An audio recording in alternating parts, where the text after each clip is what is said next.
आपने कइयों को डिफेंस की तैयारी करते हुए देखा होगा, चाहे वो सड़कों में दौड़ते भागते हो या किसी स्टेडियम में जाकर प्रैक्टिस करते हुए।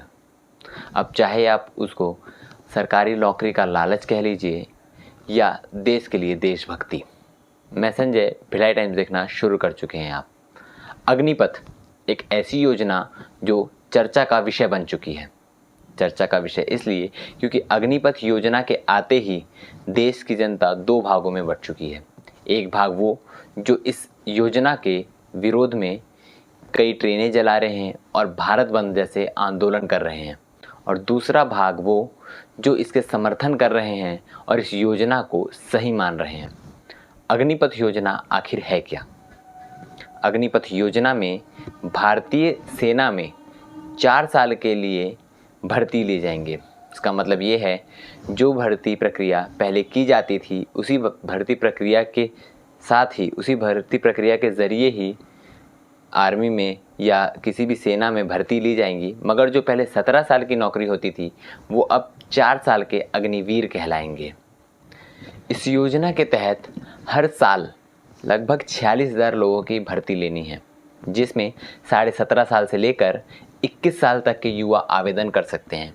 अग्निवीर का ये पहला साल है, ये पहला बैच है, इसीलिए एज लिमिट को बढ़ाकर 23 साल कर दिया गया है। इसका मतलब ये है कि 23 साल तक के युवा आवेदन कर सकते हैं। अग्निवीर की भर्ती कमीशन रैंक यानी लेफ्टिनेंट या लेफ्टिनेंट जनरल के पोस्ट पर नहीं ली जाएगी। उनकी भर्ती नॉन कमीशन रैंक मतलब सिपाही या नायक के रूप में ली जाएगी। इनका वेतन पहले साल 30,000 रुपये प्रति माह होगा, जो चौथे साल तक 40,000 रुपये प्रति माह हो जाएगा। रिटायरमेंट के बाद इनको 11 लाख रुपए सरकार की सेवा निधि से दी जाएगी। ये पूरे 11 लाख सरकार की ओर से नहीं होंगे, इसका 30% सैनिकों के वेतन से काटे हुए पैसे होंगे। अग्निवीरों को 48 लाख रुपए तक का जीवन बीमा होगा और नौकरी के दौरान मृत्यु हो जाने पर या शहीद हो जाने पर इनके परिवार वालों को 1 करोड़ रुपए से भी ज़्यादा पैसे मिलेंगे। और यदि ये विकलांग हो जाते हैं तो 100% विकलांग होने पर 44 लाख रुपए, 75% विकलांग होने पर 25 लाख रुपए और 50% विकलांग होने पर 15 लाख रुपए मिलेंगे। लेकिन सोचने वाली बात और देश में विरोध जिसका हो रहा है वो बात ये है कि 4 साल बाद इनका क्या होगा। सरकार का कहना है कि 4 साल बाद अप टू 25% अग्निवीरों को परमानेंट नौकरी दे दी जाएगी। अप टू 25% मतलब ये प्रतिशत 25 से कम भी हो सकता है, मगर ज़्यादा नहीं।